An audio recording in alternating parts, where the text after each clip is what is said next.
Bagfuel, baby. These are all publicly traded companies. Like you could own stock in Universal. The more market share, the higher the price of the shares. And also as an executive, not only are you getting a bonus, you get stock options.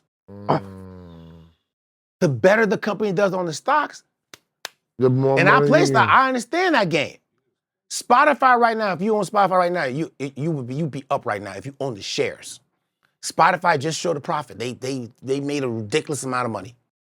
The owner sold, what's the guy's name who owns Spotify? Daniel Ek. He just sold $100 million worth of his shares. And then, that was 2 weeks ago, then just sold another $60 million worth of his shares. $160 million in 2 weeks. Because he owns shares. The stock went up. I'm selling my shit. It's hot. You gotta understand the game. And here's another thing people don't know. The record labels have a percentage, they have equity. In Spotify. In Spotify. 30%. Amazon, I forget the amount, but Amazon, The Universal has 30%. Tidal, all that. Thank you. Understand the game. Because they've been saying that. Because we had a clip that came out with Arsonist. Yeah, and he explained how y'all not really independent because you putting your music on and you're making money for the major record label because they own major pieces in Spotify. And they were like, "No, you're a all liar." These platforms because they want. Yo, this is the thing that I don't get. Everybody, this new wave is like, I'm against the record label. I'm against the record label, right? Why? The machine. All you people you see here, Drake signed to him, it does deal with major label. Everybody that Beyonce, they love. Yo, what are you talking about? 90% of the people that they love are on record labels. How about 99%? You got Russ and maybe Chance the Rapper. And even Russ at one point did deal with the major label. For some reason, this is the wave to crack the code for some reason, but I keep explaining to these older people and these younger people that music business is a money game. Until you understand that it's a money game and it's a business first, you're gonna have a hard time in this business. If you understand the business, all the big wigs that y'all love, the Drakes, the Jay-Z's, the Beyoncé's, the Futures, and it goes on and on. All those people, Gucci Man, Yo Nicki Gotti, Minaj, they all understand the business, period. Once you grasp the business, then you understand why a hit record is a hit record. What they're doing to make it a hit record. What you need to negotiate in your paperwork to make it and keep it a hit record. The discretionary fund you have to have, and the people with the radio guys that you have to contract. These are the people who keep you on top. If people like Trey Songz had a discretionary fund, no matter what would be going on with him, he would have money to pay people to do what he needs to get done all the time. I think. No. I'm going to keep it real short with this one. The issue is when I talk with Esso and I talk with Bob, you can understand reality quickly. Whatever you thought your perception was, when you find out what's behind the real wall, it doesn't fuck with you. There's some people, they just can't recover.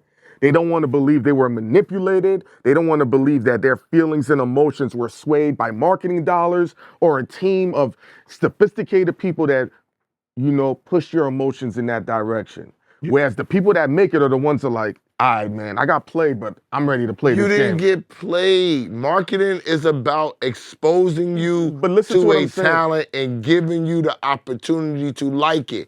If I think that you're going to like it, I want you to hear it and see it as much as possible. That's one of the things major labels give you. That's the thing. I agree with that one. That like when I talk to clients, they're always major labels. Yes, major labels are companies, and if they have the edge on you, they're gonna make sure that they look out for your best interest. That's what my job is, to help you get your best. And as you become more successful, what do you have? You have renegotiation power. You go back and you renegotiate, and they want to be in business with you, so they're very open to opening up their pocketbooks and the whole nine. Even if they're taking listen, if I gotta take a lesser percentage, 20% of 100 million, I'll take that. Yeah, right? They will. So they will do that. So the labels aren't necessarily the enemy. Have there been bad practices in the past? Of course. It's bad practices right now. Of course. But ultimately, if you want to become a superstar, you gotta fuck with a major label in some form or fashion. They control all of the major distribution, and they have the marketing not only Atlantic domestically, Records owns all the magazines. internationally.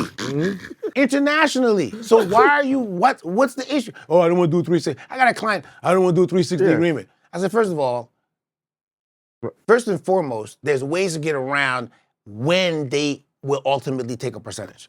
You can say in your agreement, hey, you know what? I want a shelter for on tour money, first $500,000 that comes in, I keep.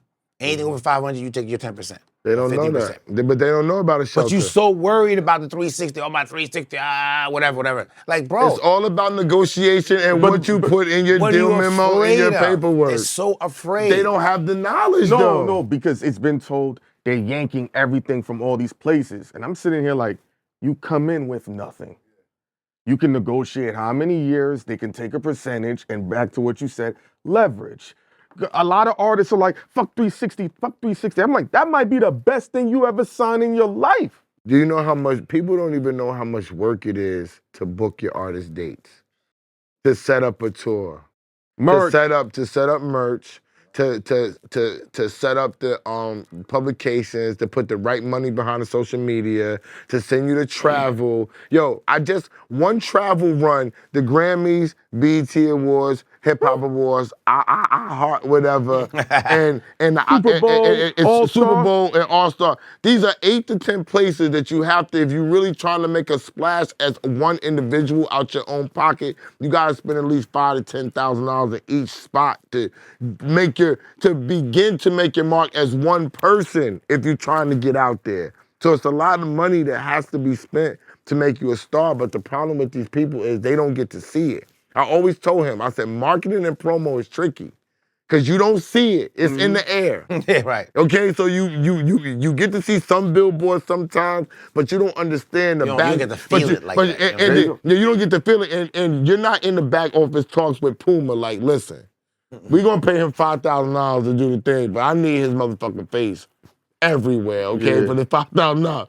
Because you're in the universal music business, okay? So I need him to be doing this. He's thinking it's about himself in $5,000, but it's a bigger picture for me. Right. And here go, and then we move on. But all that you is wake true. up on the billboards like, oh wow, all this for $5,000. Here's the issue that I see people having. You got artists, and we've been seeing this for years. I'm independent, right? Cool, that sells the whole story. You did it on your own, you got it out the gutter. When they find out that the marketing dollars was all behind it, they start feeling a weight.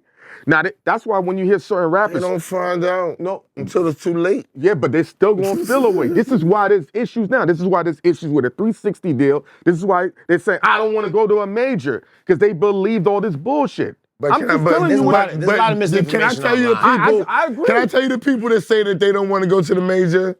The ones that majors don't want. Yeah. Facts. Woo. Thank you, Randy. Facts. If they wanted you and they slapped that 7 down there, them 7 zeros down there, you're going to say, I thought I didn't want the major, but I love y'all. Yeah, exactly. You know what I'm saying? Come on, where we going? And I'm staying in the Ritz-Carlton? I never stayed there before. And I'm going to this a whole nother thing. You're going to say the label's the greatest. Exactly.